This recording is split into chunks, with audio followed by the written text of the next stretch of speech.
Tell me what you think, Yorkie. You think it's terrible?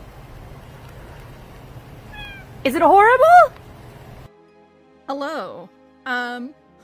It is earlier than the usual Hildy time, but it used to be even earlier that was the usual Hildy time, so we're exploring new horizons, or old horizons that are new again. What was old is new again.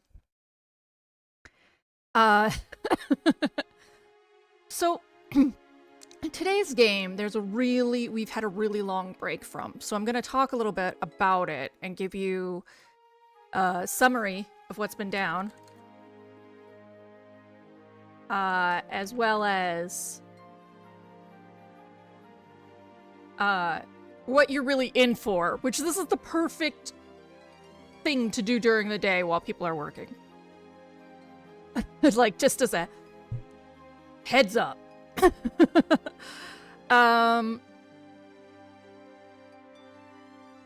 So the game is split into chapters that are days or hours. Oh, what's up with your landlords? And during those hours, those times, there are events from different characters about an abduction. There's a pair of twins, and one of them has been abducted. Hi, Theo. And the father of these twins is the lead researcher of a vaccine for what is Ebola 20 times. Like 20 times Ebola. And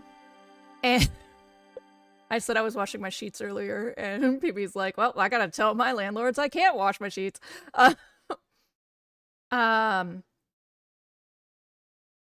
And it turns out his company, from what we can determine, was human testing this vaccine in Africa and just slaughtering people. His company, his wife, is the daughter of the founder. So one daughter has disappeared, and the other daughter is on the run. She had gone, mega Ebola, she had gone to give a ransomer money. And then you, the detective of this game, who is basically Suo Katsuya from Persona, and it makes my heart sing, and his partner, who dresses up like, who cosplays for his roles all the time, interrupted the bust. The available twin, Mari, was rescued.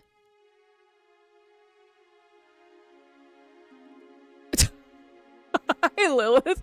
I got alcohol, but it's an ice cream. It tastes like those paper childhood push pop ice creams. Yeah, gimme indeed. So, she was rescued by, he has a street hero name. Let me look up his name. But he used to run a gang, and now he's just known as, I think, Mr. Clean.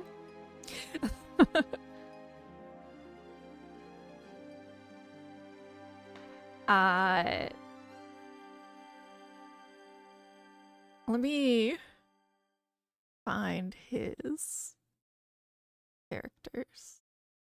Your wiki is terrible. Okay. Achi Endo. So Achi Endo, are you gonna tell me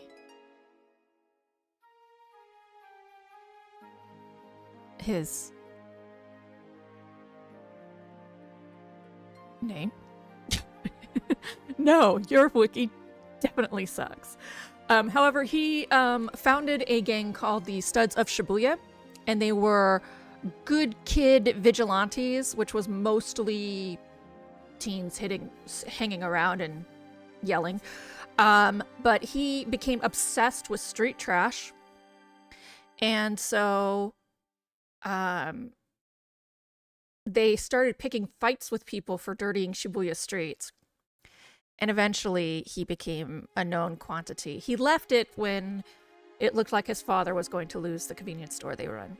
So he is the one who helps Mari And at the end of chapter 1, there is a gun in his face and Mari's face from the kidnappers.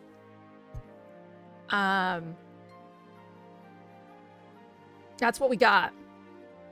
There is a VOD hanging out on Twitch. I thought there was one on YouTube, but I need to upload it there. The reason I bring all this up is because this is essentially a visual novel. I am going to be talking a lot. I love when people... So, when I first called it corpseless cuisine, there was, like, murmur. But when people just, like, accept corpseless cuisine, it makes my vegan heart happy. I did play that first bit before. It is on Twitch still. It would have been within 90 days. Let me find it.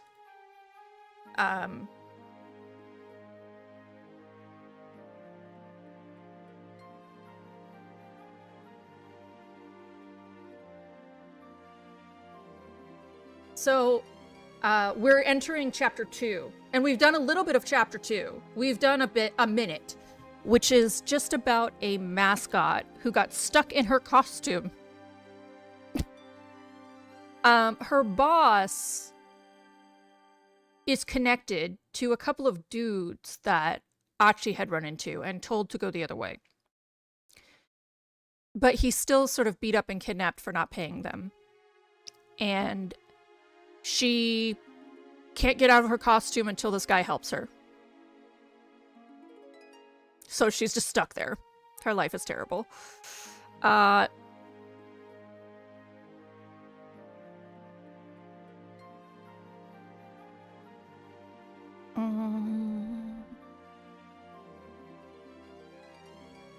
Just gotta go back into the past.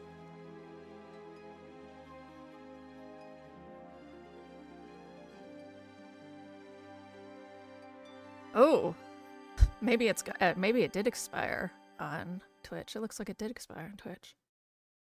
Ooh, the VOD might be lost forever. Oh, let me see if it's on YouTube. I mean, it's not. I have recordings on my computer, but, you know. Lost for today.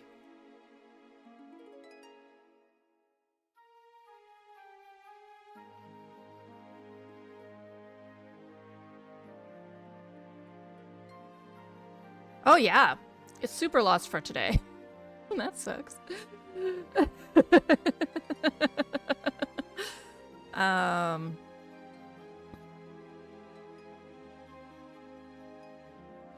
Yeah, it's super lost for today. Replaying the beginning part of this game is a lot. But it seems like nobody was here when it was, so I guess I'm going to be doing it. It is basically ASMR. So I don't talk to chat a lot because there isn't a lot of stuff to do to talk to chat. So I'm essentially reading a really good book for a long time. So get your headphones to the right volume. Enjoy yourself. I'm gonna. It's missing. And who knows if I actually have it recorded. So it's time. It makes me salty, but not too salty. Just salty enough. So yeah, it's fine. I think only Theo was here for some of the first bit of it. So we'll go ahead and get started. The big thing about 428 Shibuya Scramble is I'm doing it once a week so that if people miss it, they have chance to watch the VODs. But it is the kind of game that, like, if you do miss a Tuesday, make sure you watch the VOD before next Tuesday. Otherwise, you will have no idea what's going on. If you just like listening to my voice, that's fine. It will help. So let us... I'm pulling Tell me what you think, Yorkie. You think it's terrible? Is it horrible? Because this game as well, it is actually really difficult to go in the right order, at least.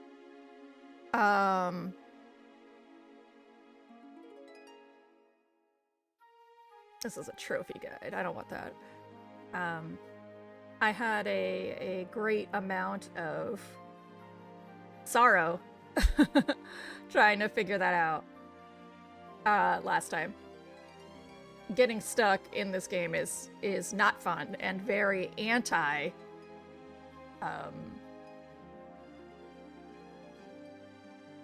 here it is. Okay. It's very anti ASMR. All right. Now, tell me you are gonna let me just capture you like a normal ass game.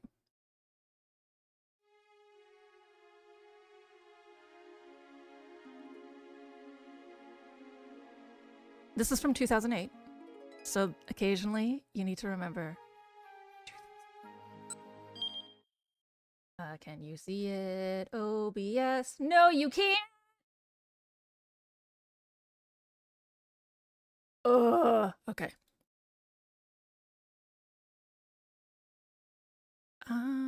Select a bookmark.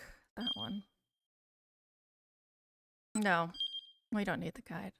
So on some of the pages, you will see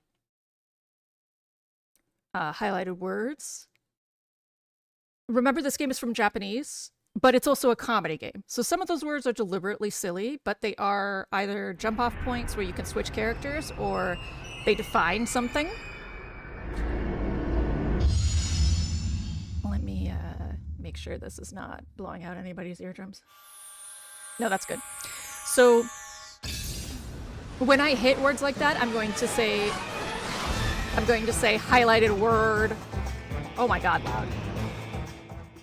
I'm gonna say highlighted word definition.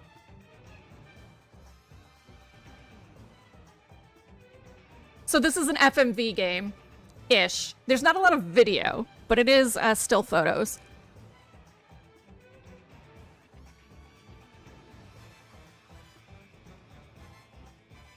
Yeah, Theo, it's this one. Yeah. So, since really the only people who were there for the first one is you and Manic, I'm just gonna go ahead and redo it since the VOD's missing. If the VOD was there, I wouldn't redo it, but it's missing and Lord knows when I'll ever get to video editing it, so might as well just get it into Twitch.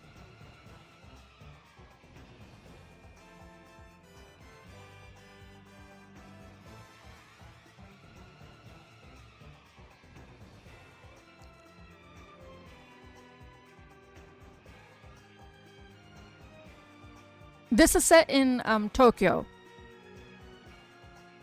Primarily in Shibuya, which is a district of Tokyo. You will hear them go to Dogenzaka. That is a mall district. Dogenzaka is where you go to buy shoes for school. And a lot of the smaller shopkeepers live in Dogenzaka.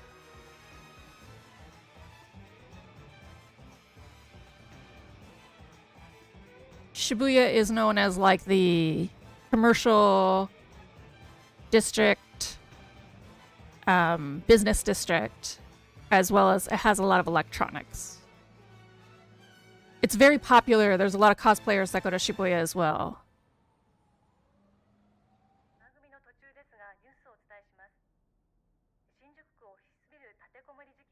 We interrupt this program to bring you a breaking hostage situation. A middle-aged man in a ski mask took several employees hostage at an office in Shinjuku before barricading himself inside. Now that 3 hours have passed, the man...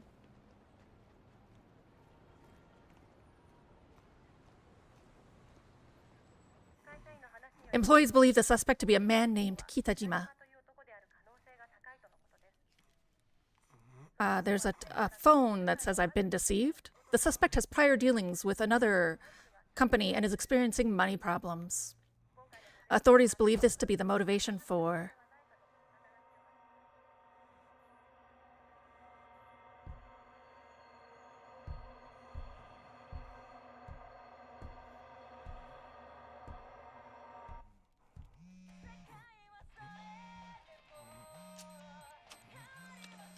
The world doesn't change so easy, always a mystery, is what music is playing. Oh shit. So that scene, there was a man in a car with a bag over his head. On his cell phone it says, "I've been deceived."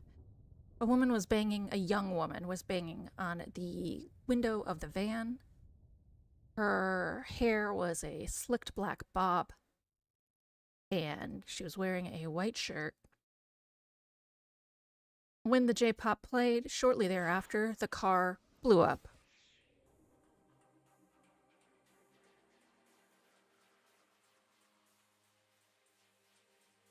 At the selection screen, we can choose who we're going to play with. We're going to start with Achi, who is Mr. Clean.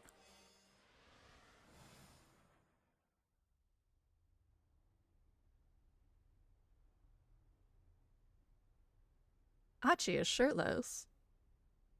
From behind. Now he's getting ready with a fury.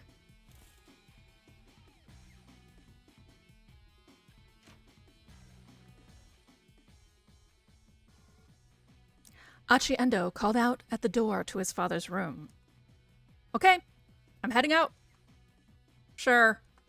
His father sounded concerned. Unconcerned. He didn't even open the door. "Sure you don't want me to stay here in the shop?"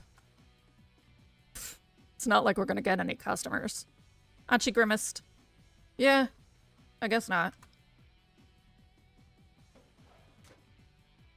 The drawer by the front door held a stack of heavy-duty trash bags. Achi pulled a few of them out. "Guess it's gonna be that kind of day," he thought. He stuffed the trash bags into his pocket, then slipped on his favorite pair of sneakers. He's wearing wonderful aughts camo cargo pants.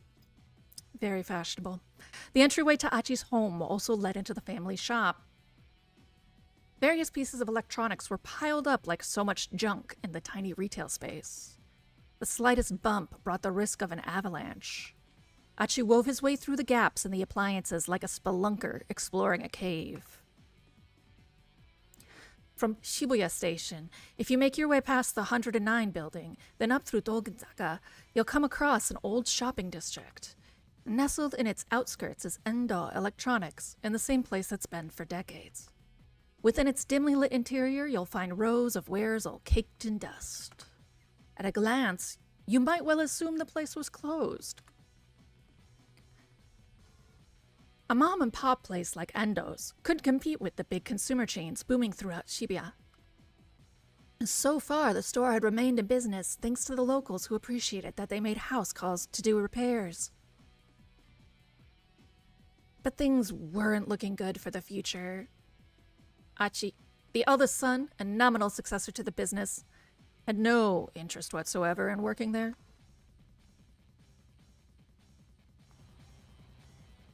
Achi stepped out the shop and into the sunny morning air. The good weather lifted his spirits. "Alrighty, time to do this." He unfurled one of the big garbage bags, which caught the wind and fluttered like a cape. Then he slowly made his way towards Shibuya Station, scanning his surroundings all the while. "Shh, this place is filthy." He paused to pick up a plastic bottle that had been tossed on the ground. Then, with a heavy sigh, he slipped the crushed receptacle into his trash bag.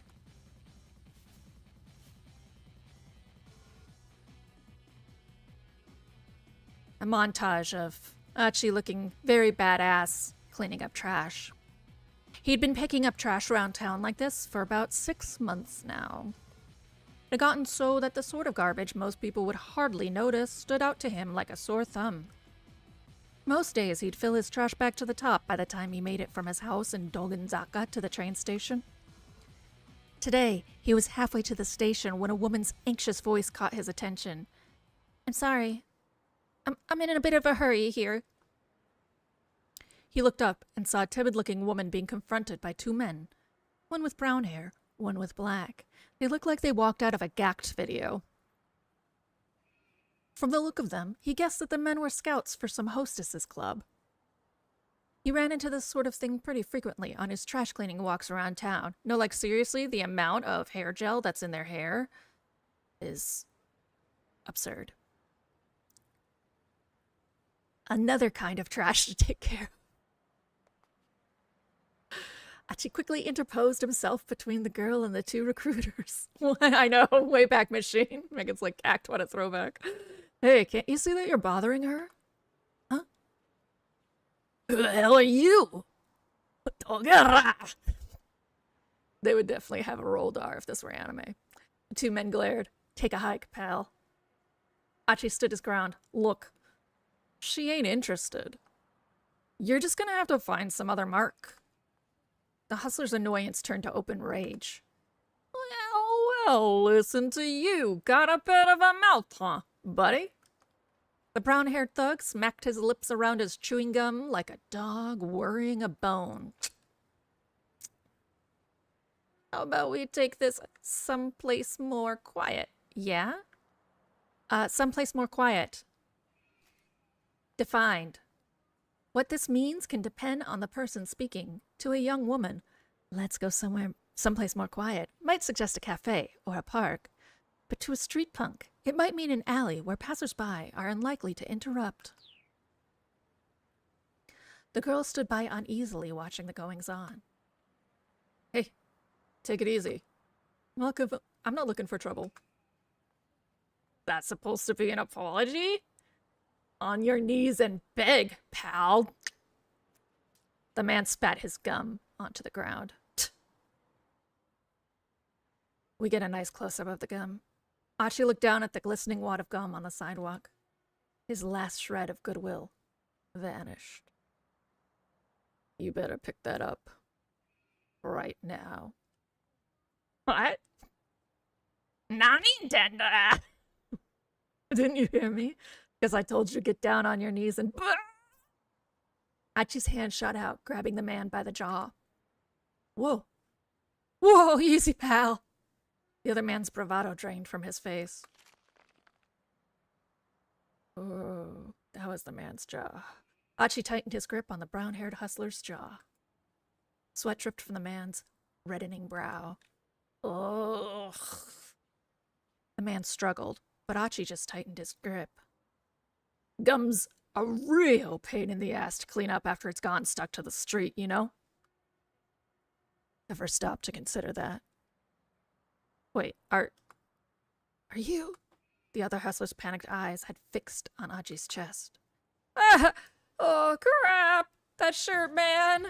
The guy's voice was starting to break.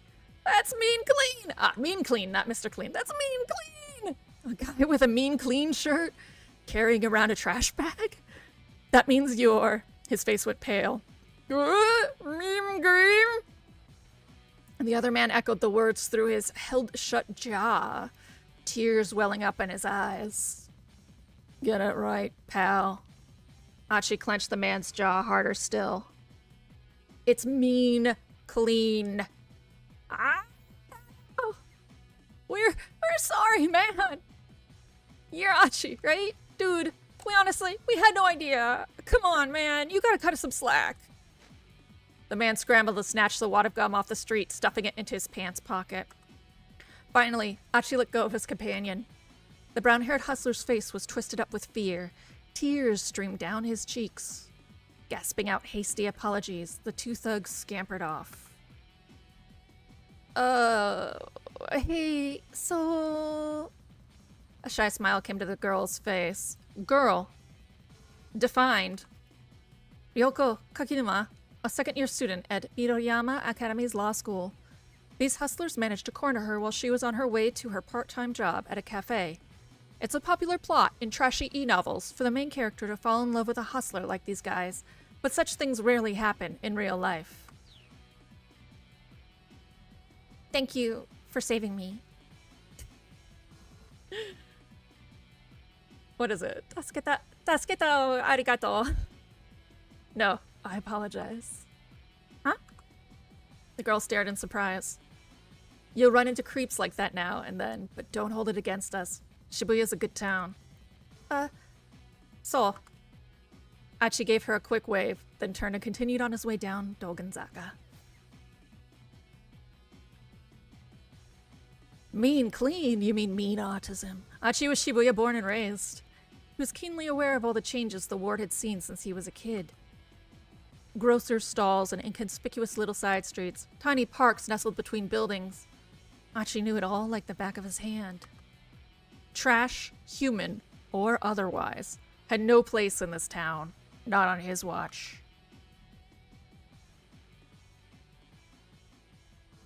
Achi made his way down toward Shibuya Station. Throngs of people shuffled to and fro across the scramble.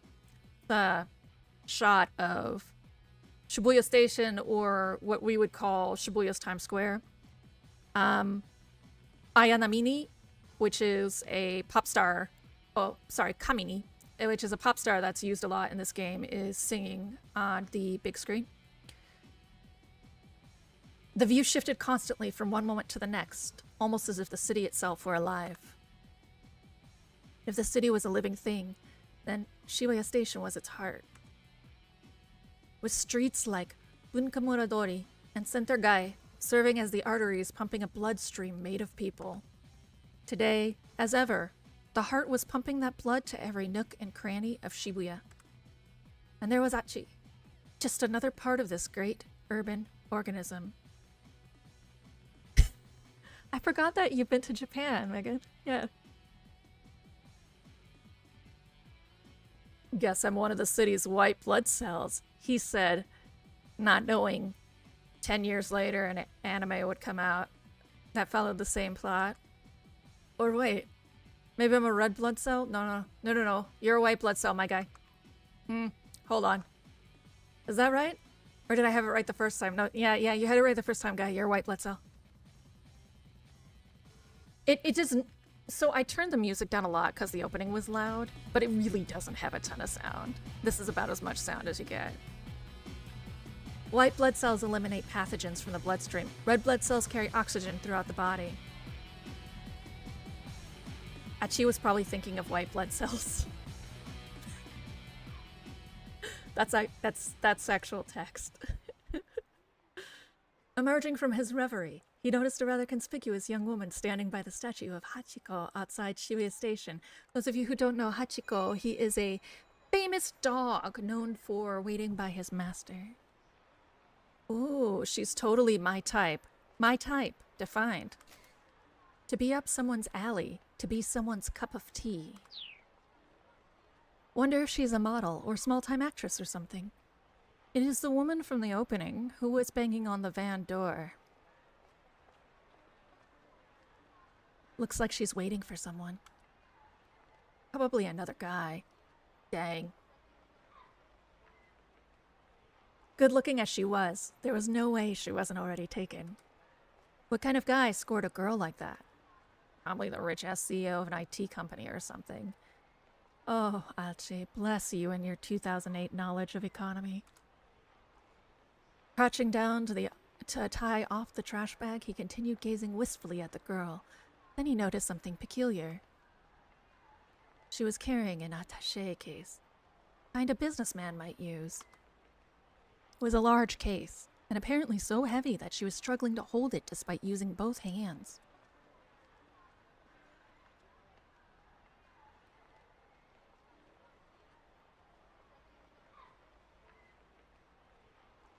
I now have a choice between what kind of person makes a young lady lug around something heavy like that, and she figured he'd offer to carry it for her. But first, I gotta dump this trash. He looked around to see if there was a garbage bin nearby. We're gonna go with B. Now displaying a message for YouTube. Thank you, Trixie. But first, I gotta dump this trash. He looked around to see if there was a garbage bin nearby. Huh? A man had come up beside the girl. She doesn't have painted nails. This is a close-up of her holding the briefcase. She doesn't have painted nails or even well-done nails, really. They're kind of chipped. Which is a big thing in Japan. It shows that you're young. Like, she's under 18, at least. Probably under 16. He was dressed in black, and he wasn't Japanese. It looked like they were having a conversation. He is a Westerner. He looks a little bit like Neil Gaiman, if Neil Gaiman wasn't a spawn of Satan pedophile. The girl nodded tensely at something the man said. Achi is very sincerely concerned. Achi stared. Something tells me that's not her boyfriend. The girl handed the attaché case over to the man. He took hold of it with his right hand and began walking briskly away. Whoa! Achi has just been knocked over by a man in a bad wig and a good-looking man in a suit. A nearby homeless man suddenly leapt over Achi and broke into a run, as if he'd been waiting for this very moment. Homeless man, defined. Yuji Sasayama, a detective with the Shibuya precinct. Known as the cosplay detective due to the strange outfits he wears while on stakeouts. He's partnered with Shinya Kano for the kidnapping investigation.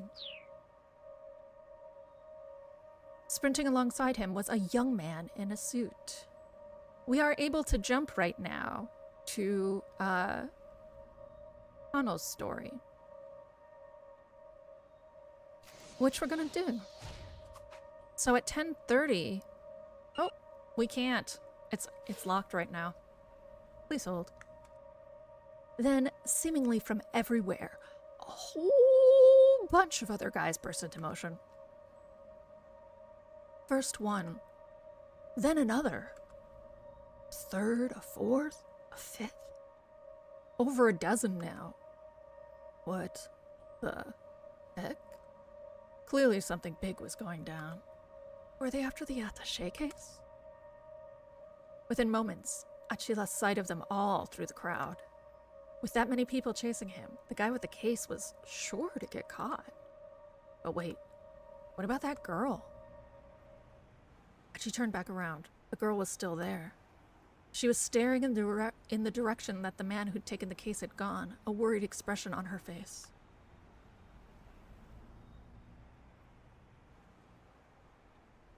Achi couldn't shake the feeling that something was very wrong. Maybe he should talk to her and ask what was going on?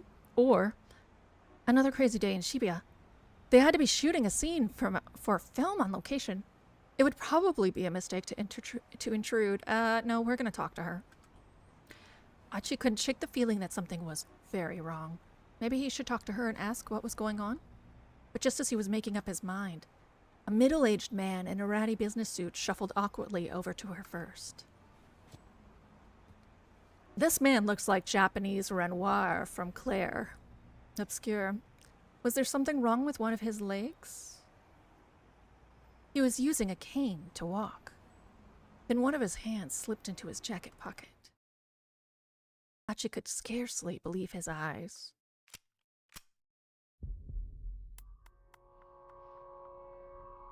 A revolver? Revolver, defined. Colt Detective Special, a .38 caliber revolver introduced in 1927 by Colt's Manufacturing Company. A classic example of a snub-nosed revolver. As the name implies, the weapon is frequently carried by detectives, narcotics officers, and the like for self-defense. Guns in Japan are intense.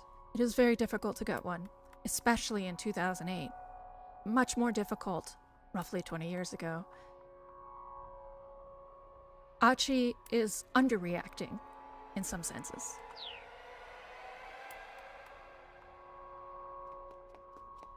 Suddenly, a young man came running through the crowd.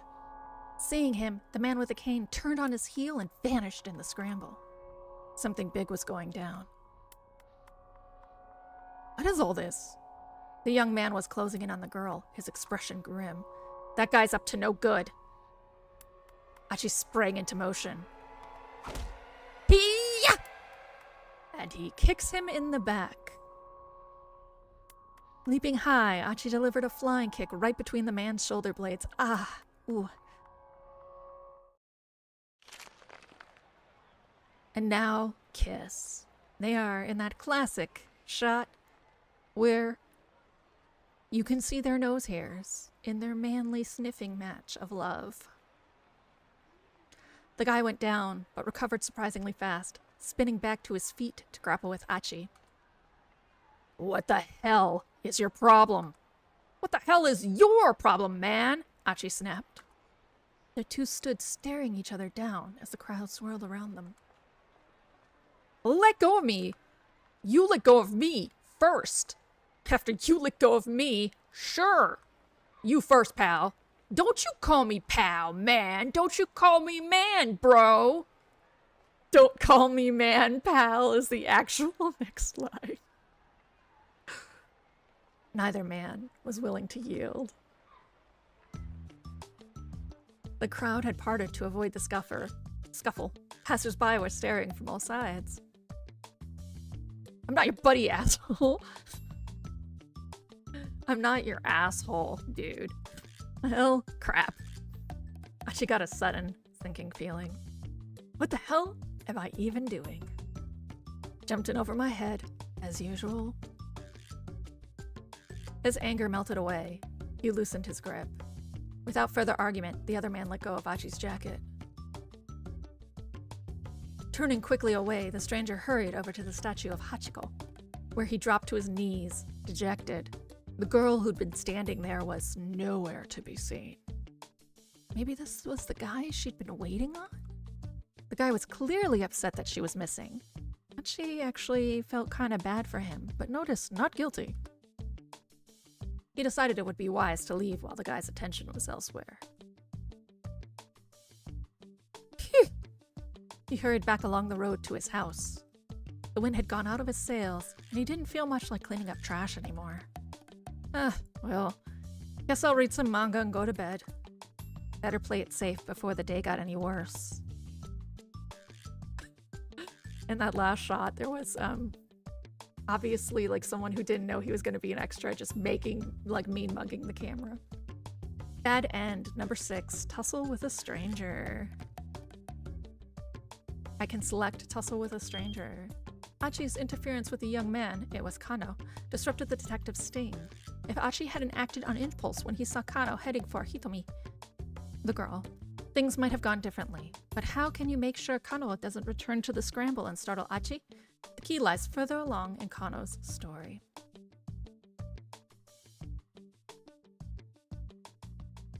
Well, I guess it's time to play Kano's story.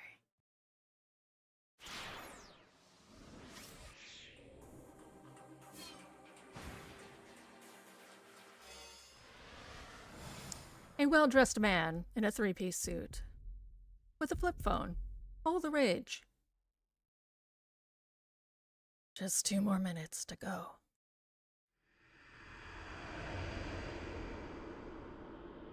Damn, Tuesday evening. This is what my schedule's supposed to be. Shinya Kano noted the time again on his watch, scowling at the slow creep of the second hand. Time was 9:58 a.m. Furrows of consternation creased his forehead. He wasn't nervous, but he knew better to expect everything to go smoothly. Keeping a level head was proving rather difficult. There was no room for failure. Lives were on the line here.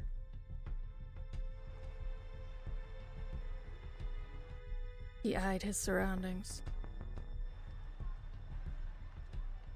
There's a beautiful pink scrunchie in one of those shots.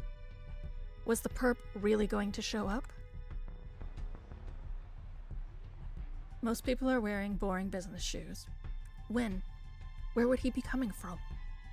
Would he make his approach?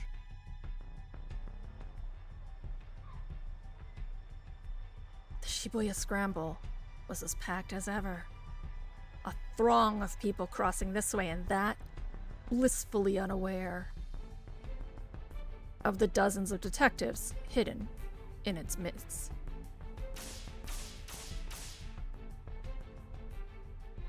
All right, another minute and a half.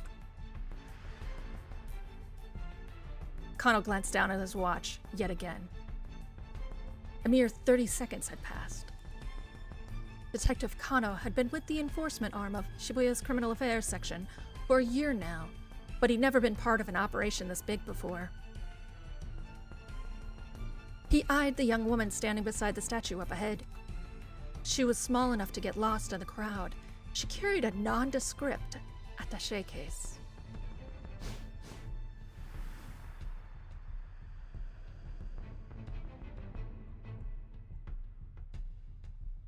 Miyazawa, age 19. Oh, put her too young.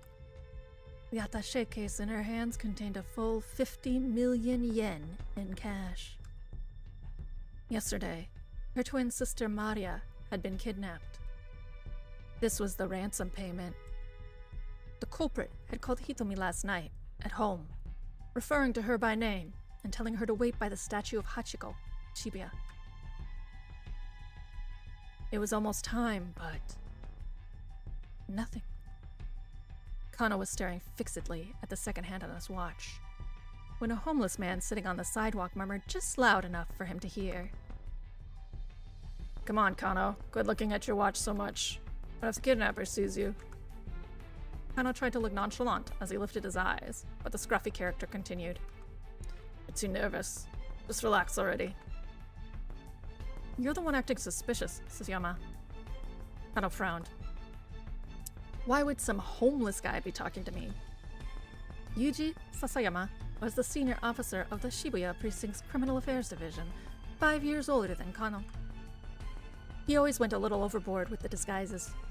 He claimed it was all part of the job, but word around the station was that he just liked playing dress-up. And why shouldn't he? "Hey, pal.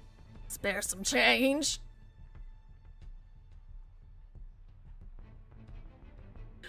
Sasayama lurched to his feet and shuffled in close to Kano. "Hey, knock them off." Fittingly for the part, Sasayama leaked pretty badly. "Well, ain't so suspicious now, huh?" He clung to Kano with mock camaraderie, despite the younger man's attempts to pull away. "Come on, Sasayama. Put it out." Sasayama's blithe confidence rattled Kano's nerves. Of course, there was good reason for that confidence. This was Kano and Sasayama's jurisdiction, but they were positioned a good distance from where the handoff was to take place. Jurisdiction defined a particular region over which an organization or a member thereof has control or authority, refers here to the areas under the jurisdiction of various police precincts. The Metropolitan Police Department, at the pinnacle of Tokyo's police hierarchy, has vastly more authority than local precincts, but since many officers wind up needing to work with both, the outright rivalry between the two isn't as notable as TV dramas may make it seem. The statue of Hachiko was surrounded by elite investigators from one of HQ's special investigation teams. Statue of Hachiko, defined. Bronze statue of a dog erected in 1934. The dog was famous for loyally waiting for his absent master, well known as a meetup spot outside of Shibuya Station. Other popular meetup spots at the station are the display card for the original Tokyu 5000 series, commonly known as the Green Frog, and the Moyai statue by the west entrance. HQ, defined. Here refers to the Metropolitan Police Department, the Tokyo Police Section responsible for managing 101 precincts within the city, Japan's largest police organization. In addition to policing Tokyo, it has various other duties and authorities for maintaining public order in the capital. Kano and his partner were just there to provide backup if the kidnapper attempted to flee. "Look, just try to relax, we'll be fine." Sasayama gave him a wink. A moment later, the radio squawked in Kano's ear. "All right, everyone, it's time! Keep your eyes open." The voice coming through the earpiece was Kojikuze, HQ's Operations Director. Operations Director, defined. The individual responsible for directing the investigation in the event of a serious crime. If a task force is set up, the Operations Director is the one who assumes command. TV dramas and other fictional accounts often feature some young prodigy from the MPD as Operations Director, but in reality, the position usually goes to a proven veteran. Until last year, he'd been the Shibuya Precinct's head detective and Kano's supervisor. "We don't know when the perps is going to make contact. Don't let your guard down." Kuze's low, gravelly voice echoed in Kano's ear. You don't sound too worried, Kuze. Kano winced at Sasayama's words. How could the man be so nonchalant? The appointed time had come and gone! Something should be happening! Kano smacked himself in the thigh to release a little tension. The sound was louder than he'd intended. The suit hit his muscular physique. It did little to dampen the noise. He needed to stay focused. He might be called to action at any moment. The department handled abduction cases according to a certain standard investigation procedure. Was it an attempt to extort money, or was the motive something personal? The answer to that question determined how they deal with the criminal. And based on the investigation team's initial findings this time around, they probably weren't dealing with a professional kidnapper. Still, in all likelihood, it was someone with quite a long rap sheet. Probably someone who knew the family, but so far they had few leads on who might bear such a grudge. With the situation so unclear, the plan was to apprehend whomever came to make the handoff on site. If the culprit ran with the money, there'd be no guarantee of the hostage's well-being. Huh, still nothing, Sasayama muttered. There he is! He is here! Kuze broke in, his voice spiking into an excited chirp. Excited chirp, defined. Kuze's particular vocal quirk. Whenever he gets overly flustered, excited, or panicked, he slips into a childish register, prone to babbling and pitching his voice. Subject is a young male in his 20s, wearing a bandana and an orange hoodie. Kuze, normally calm and stoic, was now squawking like an excited child. It only happened when he got particularly worked up. Kano and Sasayama steeled themselves. They could see the subject now. A 20-something male nonchalantly approached Hitomi to talk to her. He is trying to sell a magazine, you dumbasses. All right, people. Be ready to grab this guy.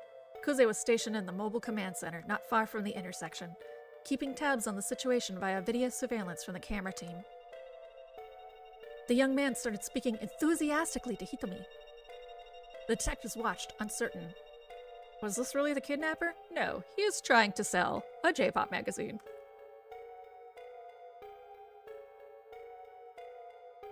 I have two choices. That's got to be him. Kano took a step forward, then hesitated. The situation still wasn't entirely clear. He needed to get a better look at things. We're gonna wait. The newcomer held a bundle of letter-sized paper, which he showed to Hitomi as he went on talking. He tried to hand her one of the papers, but she pointedly ignored him. Undeterred, the man kept trying to foist it off on her. Hitomi refused to respond, becoming as motionless as the statue of Hachiko behind her, until finally the man gave up and walked away.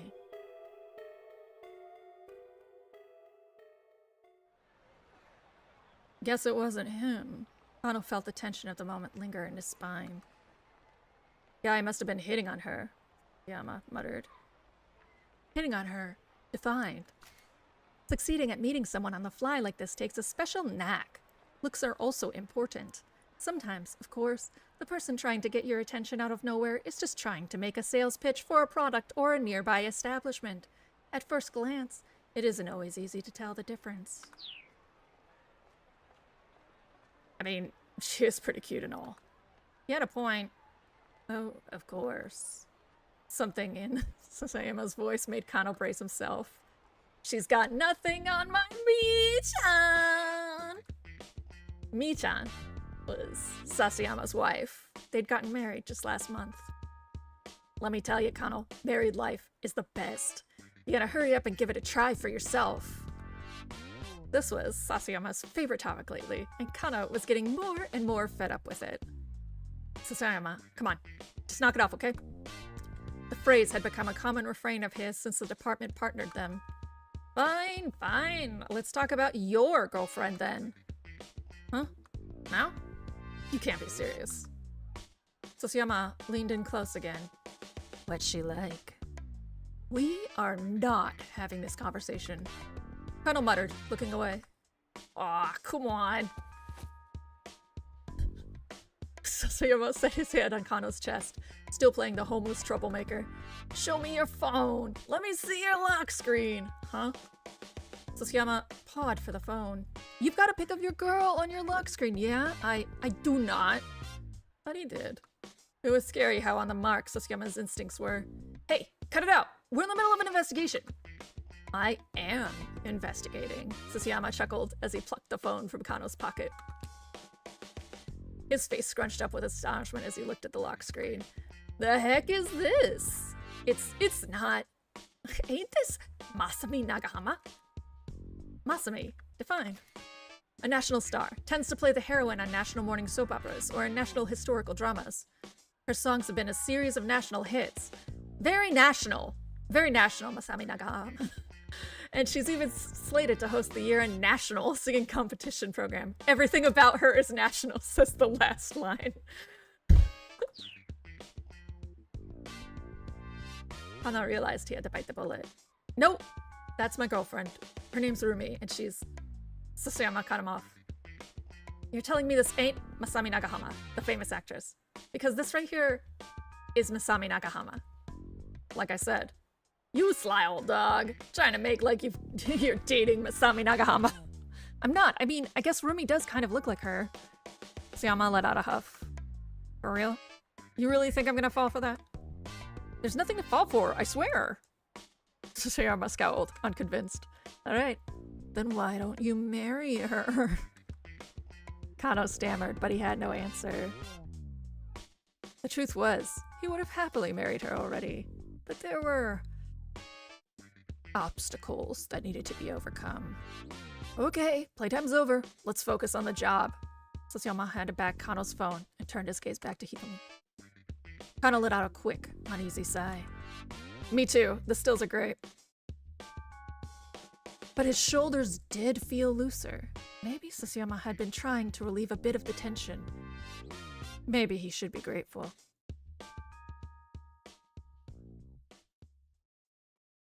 By now, several minutes had passed since the guy with the papers had gone away. He peered at Hitomi. The strain on her face was visible. In addition to the weight of the attaché case itself, the 5,000, 10,000 yen bills it held weighed close to 6 kilos. Her slender arms must have been getting tired. Oh no, the lady can't carry 6 kilos. Still, she refused to set the case down. She wasn't taking any chances with her sister's life. The kidnapping case had begun the day before, at around 7 p.m. This is MPD Dispatch. Shibuya Precinct is reporting a missing person, believed to be an abduction. Subject is Maria Osawa, a 19-year-old student at Miroyama Academy, last seen at the LL Diner near campus. A man was allegedly seen forcing her into a car nearby. All officers in the vicinity report to the scene at once. Abduction defined. In Japanese law, the act of indirectly luring or deceiving someone into the control of a third party is known as kidnapping. Using forcible threats or violence to achieve the same result is known as abduction. Kano and Sasayama had been working a burglary case in Jingumae's 5th district when they got the call. It's not Korean. I wanted to make it Korean. The two arrived at the LL Diner at 7:15 p.m. At roughly the same time, several other officers showed up to secure the area, blocking off entry to nearby roadways and monitoring the surrounding establishments. Inside the restaurant, Kano and Sasayama were met by the girl who'd reported the kidnapping. It was the victim's twin sister, Hitomi. Could you tell us about when Mario was taken, starting from the very beginning? Kano said, keeping his voice low. My sister and I, we were supposed to go to a party together today. Hitomi was trembling, her voice hoarse. But I messed up the time. I showed up right at 7, an hour later than I was supposed to. So Mario had gone alone to the party, a mixer for locals and exchange students. Hitomi, arriving late, had showed up just in time to glance out through the restaurant window and see her sister getting shoved into a car. She described the vehicle as a blue station wagon of Japanese make. Why would something like this happen to her? Hitomi held back her tears, but she was shaking all over. Did you get a look at the kidnapper? Yes, it was a man, middle-aged. There was another eyewitness, Leland Palmer.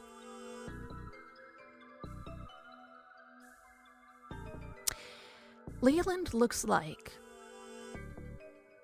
if Fraser Crane and Mike Johnson could have a terribly nervous baby. He identified himself as a lecturer at Hitomi and Maria's school. I saw, too. It's like Hitomi says. I heard Hitomi cry out, and so I went to the window to look, and his Japanese was halting as if he hadn't been in the country very long. And I think that maybe the kidnapper was working alone. Leland explained that he'd seen the man shove Maria into the back seat, then clamber into the driver's seat. If he had an accomplice, wouldn't they have been driving? Neither Hitomi nor Leland had gotten a look at the suspect's face. Kano was interviewing others who had been on the scene, looking for other potential witnesses, when his phone rang. It was Yoshio Kajiwara, one of the senior detectives. I ate his last name, Kajiwara. We've set up a task force for the investigation. Get back to the station once you have a handle on the situation there. Barely half an hour had passed between the time the kidnapping was reported and the time the task force began operation. All right, Sam, enjoy your job. Task force defined. Roughly 150 people are working on the case in the Shibuya Precinct's conference room. The main force at work is HQ's first Special Investigation Unit. Additionally, other detective sections, a riot squad, and investigators from neighboring precincts have been assembled. When Kano and Sosyama got back to the precinct station, Kuze had already arrived from HQ. He informed them, I actually think that's probably Kuze, had already arrived from HQ. He informed them that a response team had been formed to investigate the victim's home. Response team defined. In a case where someone has been abducted for ransom, it is often difficult to resolve the situation without cooperating with the victim's family. But the family can also be a hindrance in making an arrest.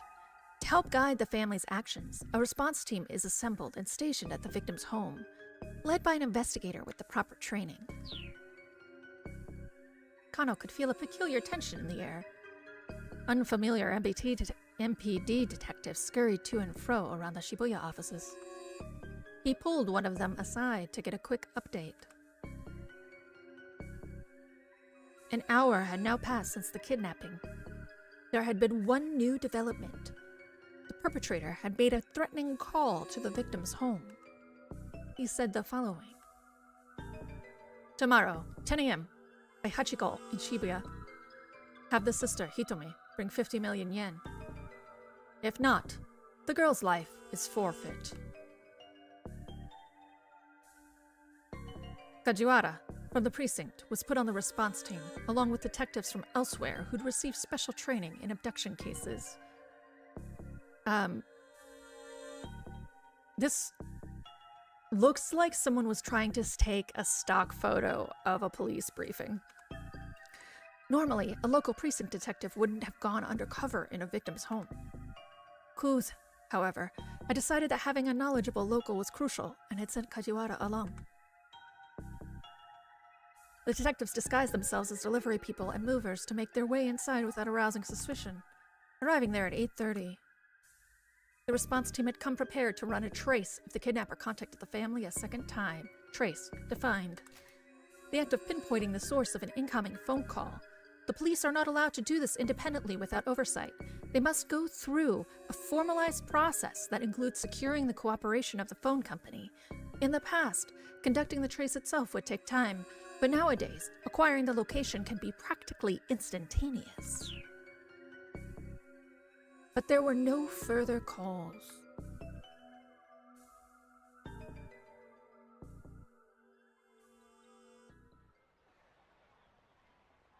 Ono checked his watch again. 20 minutes had now passed since the time designated for the ransom handoff. Kidnapper had yet to appear. Crap. Think we might have spooked him?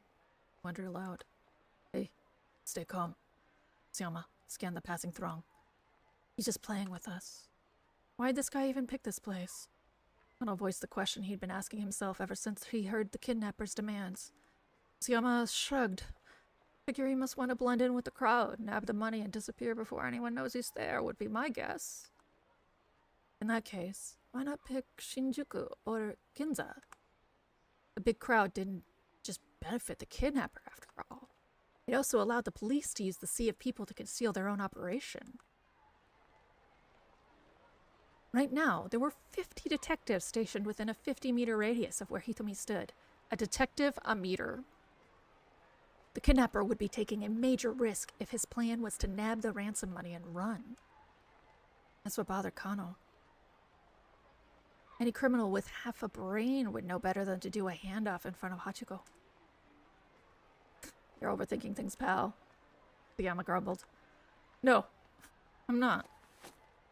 Kano reached into his pocket and pulled out his notepad.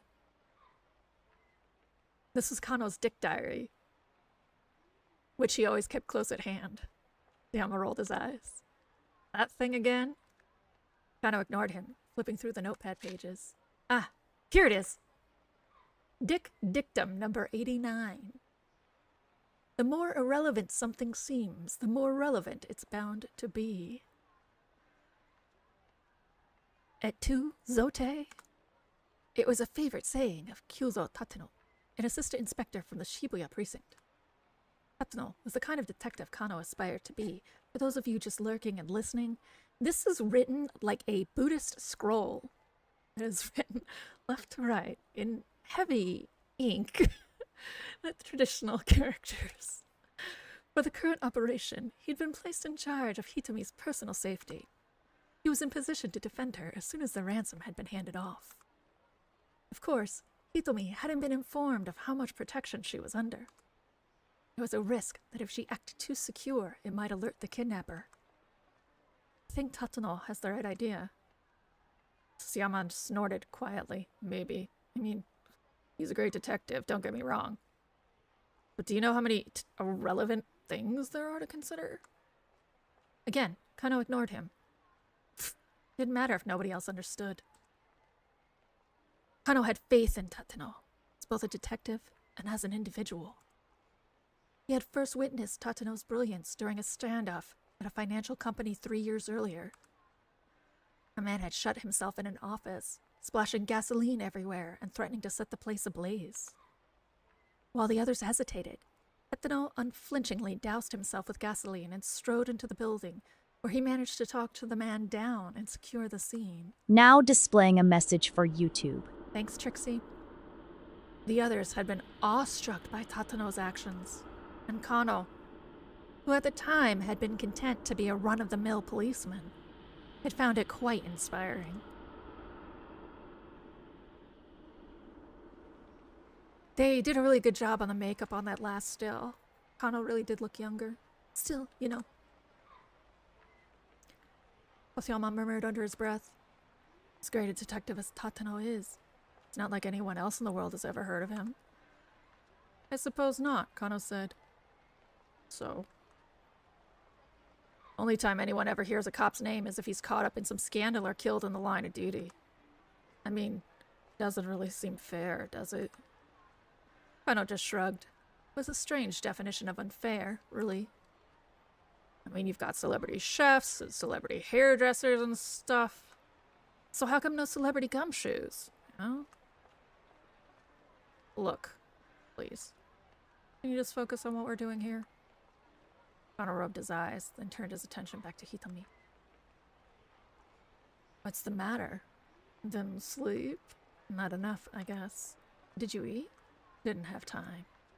Between bringing in supplies for the base of operations, readying the team's vehicles, photocopying hundreds of documents and various other tasks, Kano had barely slept the previous night and hadn't gotten a meal in either. For the base of operations, defined. A base of operations is usually set up in a large room at the precinct, such as an auditorium. MPD and precinct investigators assemble there, and communications equipment, investigation resources, and such are brought in. Because of the scale and scope of these activities, newspaper reporters can be liable to notice, and so in cases such as kidnapping where a victim's personal safety is at stake, the flow of information is tightly controlled. What have you been doing? Tsuyama puffed out his chest. Saving up my energy for today! So you were sleeping. Kano gave a wry chuckle at his partner's lack of shame. There he is! Kuza's voice chirped suddenly through Kano's earpiece. It's Neil Gaiman. But better. Not a pedophile. The man in the black coat. He's not Japanese. Looks to be in his early 30s. A foreign man had emerged from the crowd about 15 feet from where Hitomi was standing. He made his way toward her, his expression blank. He does have like this open V-neck on, and you can see some of his chest hair, and it is very distracting. He didn't match the description Hitomi had given them, but Kano felt a jolt of nerves all the same. Maybe the kidnapper was using an accomplice to snatch the ransom payment. All right. Tsuyama raised an eyebrow. This may be our guy. This was it. Kano swallowed the lump in his throat. He really reminds me of, in Die Hard, Hans Gruber's assistant, the blonde, was just a ballet dancer from Germany, just a model, really. And his job was just to look serious. And this feels like they found a Westerner and said, look serious. Gaiman and Tom Sturridge, that's a good call. But they were like, hey Westerner, hey Gaijin, just look angry. He bent his knees, ready for action. Blood rushed to his leg muscles, banishing the stiffness that had begun to take hold.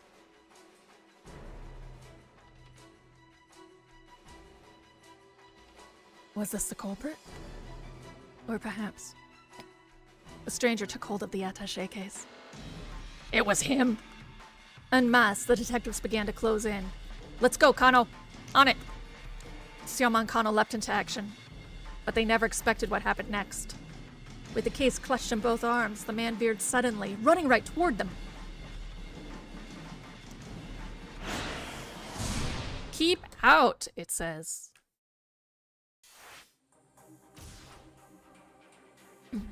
I have to go back to Achi.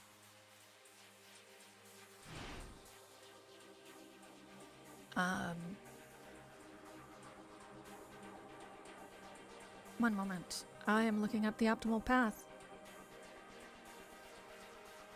Okay, it does look like...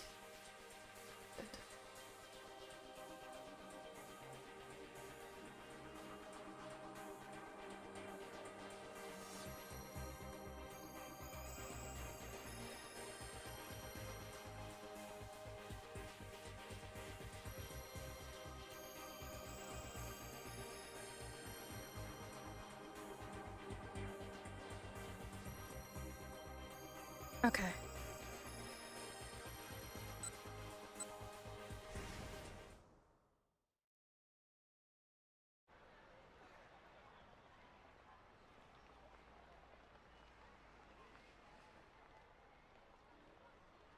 First, I gotta dump this trash. He looked around to see if there was a garbage bin nearby. We're back in Achi. Huh? A man had come up beside the girl. He was dressed in black and he wasn't Japanese. It looked like they were having a conversation. The girl nodded tensely at something the man said. Achi is very concerned. Oh, you can see Kano in the background. Something tells me that's not her boyfriend. The girl handed the attaché case over to the man. He took hold of it with his right hand and began walking briskly away. Whoa! A nearby homeless man suddenly leapt over Achi and broke into a run, as if he'd been waiting for this very moment. Sprinting alongside him was a young man in a suit. Dude. We're gonna jump over to Kano, now that they'll let me.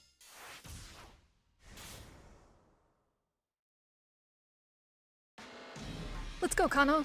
On it! Tsuyama and Kano leapt into action, but they never expected what happened next. With the case clutched in both arms, the man suddenly veered, running right toward them. What? Catching sight of the two detectives, the suspect staggered to a halt, then bolted off in a new direction. Sasayama's disguise has been removed. We know because of a banana peel and some glasses thrown into the air. Kano whipped off his costume glasses and followed... Oh, Kano also had costume glasses. And followed in hot pursuit. At the crosswalk, the signal changed to red, and the flow of foot traffic abruptly halted. Just as quickly, hundreds of cars all lurched back into motion. There was no escape for the culprit now, or so it appeared. The converging cops slowed their pace, confident their man was cornered. Then the foreigner barreled straight into the intersection, dodging between the oncoming cars without any hesitation. The mob of detectives came to a halt, not eager to rush to their deaths along with him. Wackiness ensues. Kano, however, remained in hot pursuit, charging into the traffic at the crossing. "Kano, are you crazy? Come back!" Kano heard Susayama shouting, but his feet kept carrying him onward. "Ooh, you will get fucked up in Japan." With shouts and sirens echoing all around him, Kano closed in on the foreigner. Just a little closer, and he'd be in tackling range. He leaned forward, preparing to pounce, his eyes fixed on the culprit's feet. It was now or never. "Kano, back off! Don't take him down!" It was Kuze, shouting through Kano's earpiece. "Huh?" Kano hesitated in surprise. Had he really just been ordered not to apprehend the criminal? Let him go for now. The real perp is someplace else. What had happened to the plan? Real perp, defined. Perp is police jargon for perpetrator. Here, Ma'am, Kuze is someone has referring- paid for your hydration. Oh, why thank you, Trixie and Megan. As soon as I finish this page. Here, Kuze is referring to the fact that the principal offender, in this case, must be elsewhere. I will be right back. I must acquire hydration.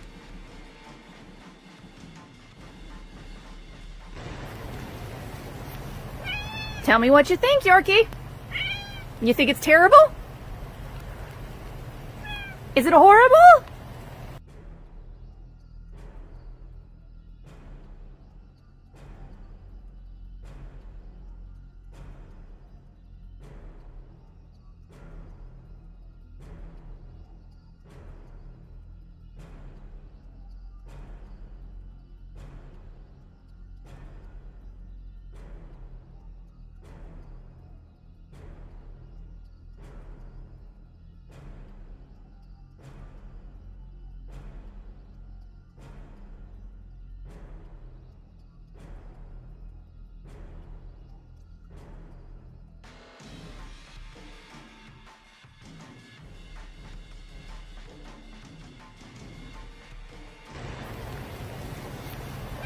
Tell me what you think, Yorkie. You think it's terrible? Is it horrible? Hydrate or dihydrate.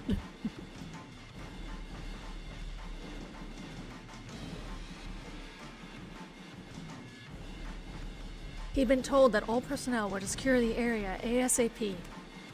Didn't HQ want them to catch the perpetrator? Arrest team, stay on the foreigner's tail. Forensics team, get busy cross-referencing photos. Arrest team, defined. Police team dedicated exclusively to the task of apprehending the criminal. While a kidnapping case is in progress, the roles of the officers involved are carefully designated so that every officer is ready to take immediate action as the situation develops. Typically, tried and true veteran MPD officers are put in charge of teams for breaking into buildings or apprehending the suspect. Forensics team, get busy cross-referencing photos. Forensics team, defined. Team deployed by the MPD to handle the actual tests and techniques of on-scene investigation, such as collecting and comparing fingerprints and analyzing photos of suspects. Even if this foreigner was only an underling hired for this one task, the police had now tipped their hand that they'd been lying in wait. If they didn't lock things down now and get more info on the kidnapper, a girl's life might be at stake. Kano recalled another maxim from his Dick diary, otherwise known as Kano's precepts. Dictum number 12. Always assume a worst-case scenario. If Kuze had told him to let this guy go, that implied he was counting on the team that was now in position. But if the crook had planned a way to break through the police dragnet and escape with the ransom, and he succeeded, what was the right call here? Should he take this guy down or back off after all?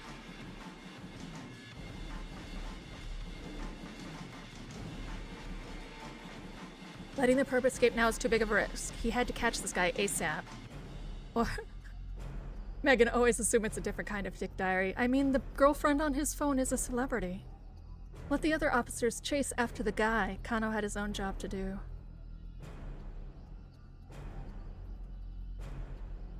I'm gonna let the officers.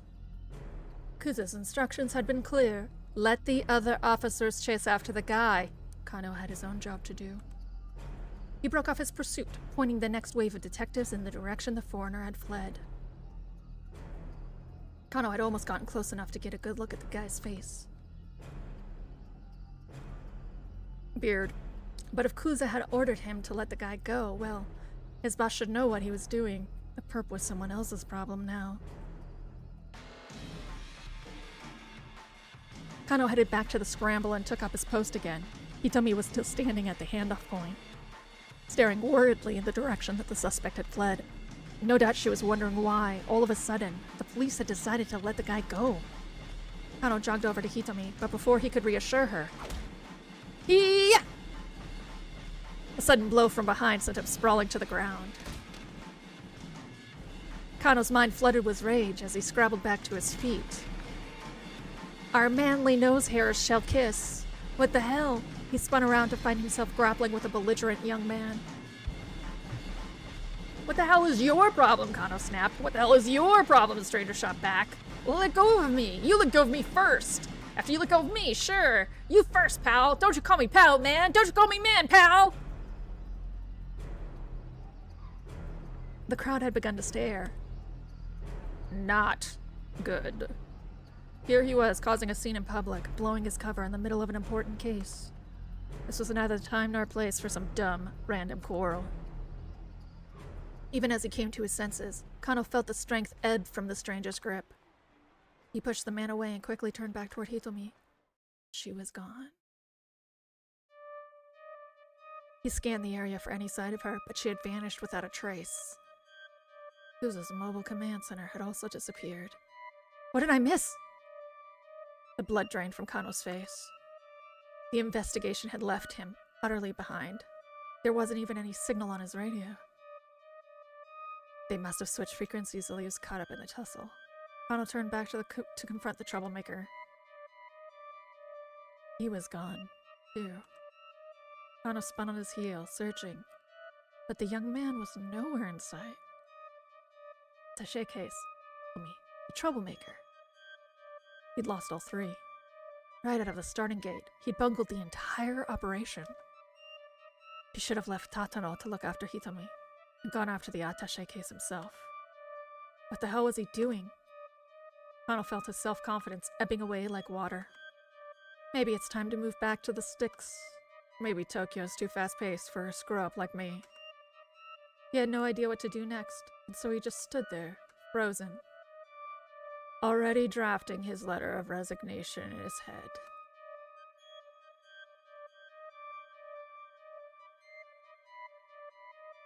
Bad end.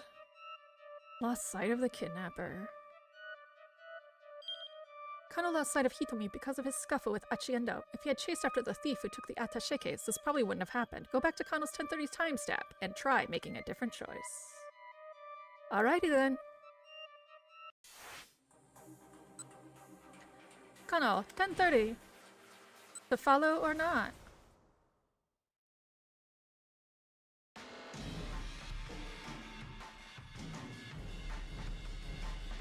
He is going to follow him.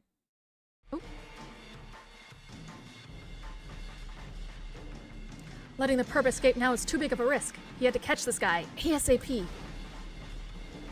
The man darted down a narrow alleyway. Kano ran faster. The man sprinted through the side streets. Evidently, he knew his way around Shibuya pretty well. He noticed two people over by a trash pile. At first, they appeared to be a young couple.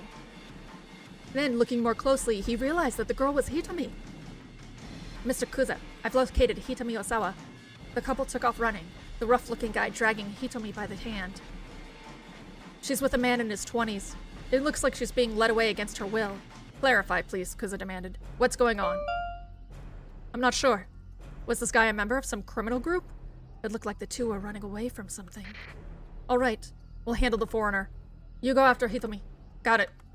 Kano sprang into action. Stop right there! The young man glanced back at Kano. Rather than stopping, he picked up speed. continuing to drag Hitomi along with him. She didn't seem quite able to keep up. Kano knew he could catch them. He tried to close the distance in a sprint. After a short distance, the young man stopped, realizing he couldn't outrun his pursuer.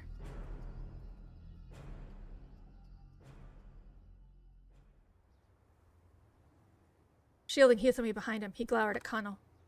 "Why did you run off?" Kano demanded. "Because you were chasing us." A blatant lie. People didn't just bolt like that without good reason. The young tough started edging away, keeping Hitomi behind him. Kano followed. "Look, just let the girl go." The guy glanced back at Hitomi. She shook her head, fearfully. Maybe this troublemaker had warned her to keep her mouth shut? "You've got this, Kano. Just don't let them out of your sight." Ah! A sudden blow to the top of his head left him staggering. His eyes spun as he reeled with vertigo. There was a flapping sound, and a vague black shape wheeled above him. Was that a crow?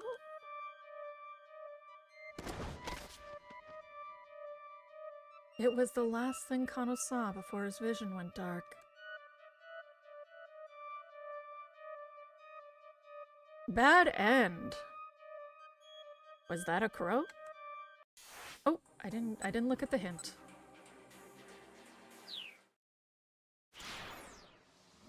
Oh, well, I don't get a choice. Okay. You're gonna start me from the beginning like a butt? A revolver? No, you're not. Good. With a single fluid motion, the man lifted up the gun and pointed in the girl's direction. He was aiming right for her head. Huh? The girl had noticed the man with the camera. With the cane now. Seeing the gun pointed right at her, she froze in fear. Hachi didn't hesitate. Breaking into a full run, he tackled the gunman with all his might. Caught off guard, the man sprawled to the pavement. But the would-be assassin kept hold of his weapon and quickly scrabbled back to his feet. Hachi knew he had to act fast. He grabbed the ashen-faced girl by the arm and attempted to drag her away. "This way," he shouted. She just stared at him, uncomprehending, trembling like a startled animal. "Come on, run!" Finally, the girl snapped out of her daze and gave a fearful nod. "The police box, let's go!" Still pulling the girl by the hand, Hachi headed for the police box outside the train station. But it was empty. There were always policemen staffing these things. Why did it have to be unmanned now? Hachi flashed a worried glance behind him and saw the assassin in pursuit like a man possessed. Yikes, this is not good. There was nothing they could do but run. With the frightened girl in tow, Hachi ran beneath the JR Yamanote Line railway overpass. Yamanote Line, defined. A railway loop line that services the Tokyo metropolis. Typically, the morning rush is quite intense, with the stretch from Ueno Station to Okachimachi Station sometimes crowded as high as 216% capacity. Roughly 300 people riding in a space designed for 143 passengers. Unrelated to the Yamate Line subway that operates in the city of Kobe. "Don't worry, just trust me," he told her. "But first..." They sped past a convenience store when an employee was cleaning up the sidewalk. "Here, take this, will ya?" Hachi tossed over the bag of trash. "Huh? Wait, what?" "This way." They slipped through the crowd and into a nearby back alley. "But this way's a dead end," the girl said breathlessly. "Like I said, just trust me." Stopping abruptly, Hachi kicked down a wooden plank covering a gap between two buildings, clearing a space that a person could fit through. "See? We can get away through here. In you go!" But the girl just stood there, looking terrified. "What's the matter?" Hachi asked. "Come on, we gotta hurry." But I... She looked at him as if he, too, was about to pull a gun on her. He could hardly blame her. After all, he was just some random guy who had turned up out of nowhere. But this was no time for dawdling. The man with the cane appeared at the end of the alley. They just stood there. He was going to catch them. "Okay, sweetheart, hear me out," he said in a rush. "The name's Achiendo. I live in the neighborhood, and I'm not the kind to stand by idly by when a girl is being chased by some killer. So please, just trust me, and I'll do my best to keep you safe." He hoped the look in his eyes could convince her he was being on the level. After a painfully long moment, the girl nodded her acceptance. "Phew. Right, let's start with this." They had paused beside an enormous stack of beverage crates. With a quick shove, Achi knocked the whole pile down, sending it cascading across the pursuer's path. Now that was a close call. The man with the cane was floundering, struggling to get past the fallen crates. "My bad, man," Achi called out. "Mind cleaning that up for me?" The man scowled back at them and fumbled for his gun. Achi flashed him a wave goodbye, then slipped away between the buildings with the girl.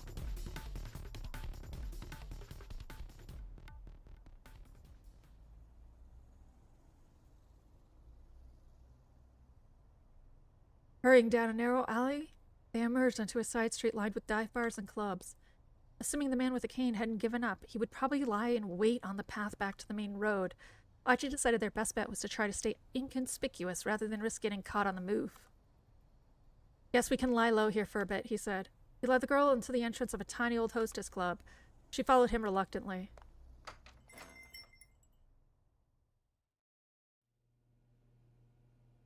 Achi flicked the switch inside the front door, and a chintzy chandelier glowed to life. He sat the girl down on the small sofa beside the counter. She gave him a worried look. Achi felt a pang of embarrassment as he realized what she must be thinking. "Oh no, don't get the wrong idea. I'm not going to try any funny business. Someone I know used to run this place. It's not in business anymore, so I figure we're safe here." The girl chuckled at his evident discomfort. "All right then," she said. "So, we good?" "Yeah, we're good." "Okay, yeah. Well, good." Achi made a vague attempt to straighten his disheveled clothes. "So, how about some introductions? I'm Machiendo, like I said earlier. You can just call me Achi." "I'm Hitomi Osawa. You can call me Hitomi, I guess." With each new word out of Hitomi's mouth, Achi felt his heart sing. She was charming, personable, just about everything about her was captivating. Achi had never met another girl like her. Achi? Huh? Is something the matter?" "You were spacing out there for a bit." Achi shook his head to dispel his daze. "Damn it, this is no time to get all starry-eyed." He needed to think of some way to keep her safe from the guy who was after her. "Look, can you tell me what the heck is going on? Please, I need to know if I'm going to help you." "Right. Okay. I'm not really sure where to begin." Hitomi looked down, lost in thought. Apparently hers was a long story. "All right," she said at last. "I guess I'll just explain things as they happened." "Wait, hold up. Could you keep it as simple as you can? I mean, I'm not really the sharpest tool in the shed. Complicated explanations ain't exactly my strong suit." "Okay, I'll try my best." She got comfortable and then started her story.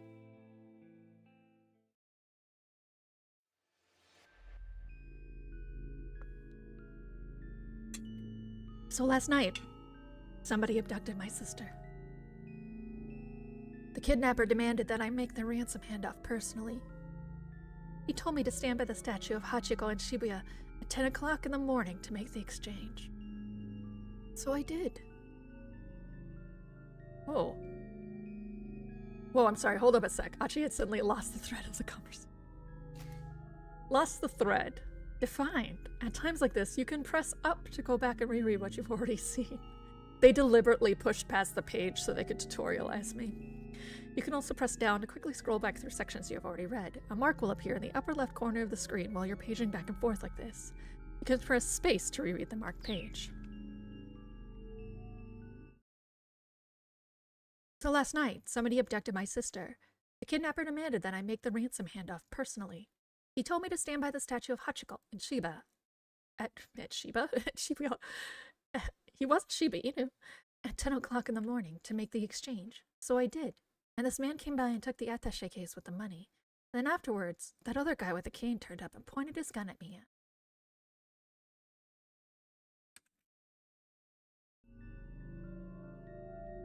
"Could you say that again, but like simpler?" "Huh? Sure." I'm just having trouble following us all. I mean, is this the plot to some movie or soap opera? No, that's not. Some kind of hidden camera show? This is real. This really happened. Look in Hitomi's eyes was dead serious. She's got to be telling the truth. What would be the point of lying? He had seen the attaché case and the gunman himself. How much was the ransom, if you don't mind my asking? Hitami hesitated. 50 million yen, she said after a moment. She gave a whistle of amazement. Detectives told me that was a typical amount for a kidnapper to ask for. It's plenty, that's for sure. I guess there's good money in that sort of thing. As soon as the words were out, he realized his blunder. Sorry, I shouldn't have put it that way. He fidgeted awkwardly and Hitami looked away. I'm an idiot, but okay, I think I get this kidnapping thing. So I'm guessing those guys who chased the guy who took the ransom were undercover cops. He replayed the scene in his head. But then, kidnapper took the attaché case and ran, right? So if you were empty-handed, why'd that guy with the cane come after you? I'm honestly not sure. Just... Hitami's words trailed off. This was clearly difficult for her to talk about. Anyway, we should probably get you back to the police as soon as we... No! We can't do that. Hitami's tone was resolute. Can't take this to the police. Why not? Achi waited for an answer, but none came. After a long and awkward silence, she stood up from her seat. I really appreciate the help, but I should go now. She gave Achi a deep bow. No, hold on. What do you mean? Go. Go where? He hurried to intervene as she headed for the door. I don't want to cause you any more trouble. Figure the rest out on my own, somehow. Hey, I said hold on. Hitami ignored him and opened the door, and their argument came to an abrupt halt.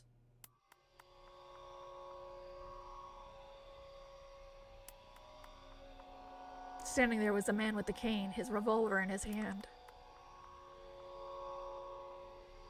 Pointed right at our face.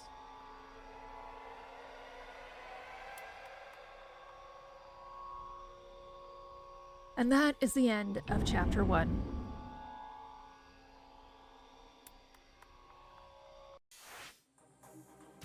At least for Achi.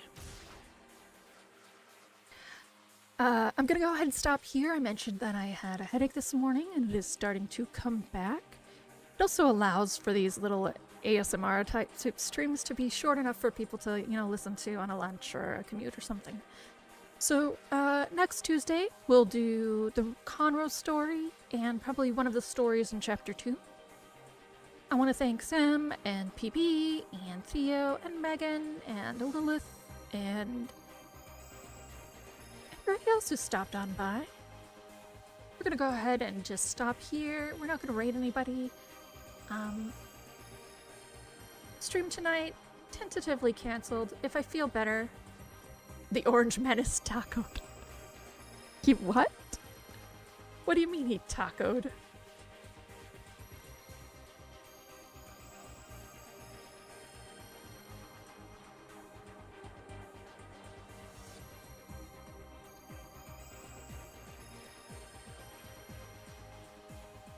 Trump always chickens out. Oh. He backed off his threat. Of course he did.